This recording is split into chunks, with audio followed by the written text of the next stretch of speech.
Simplified helps you design quickly without limitations. With Simplified, you can upload your own images, photographs, or brand logos from your computer, as well as dragging and dropping cool content onto your artboard that you find on social media or other websites. You can also quickly copy and paste an image from a website to Simplified, and today we're going to do just that. To start, find the image that you want, right-click, and hit Copy Image. Come back to Simplified, click on the image that you want to replace, select Replace Image, then click Ctrl-V.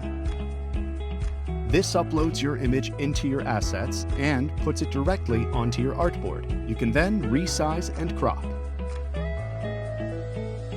You can also drag and drop an image directly into Simplified from one of the folders on your computer by clicking My Assets on the left-hand side toolbar. Then clicking on the asset that you'd like to upload, and then crop and resize again. And there you have it. For more videos on how Simplified can help you save time and create beautiful custom designs, sign up at simplified.com. See you there.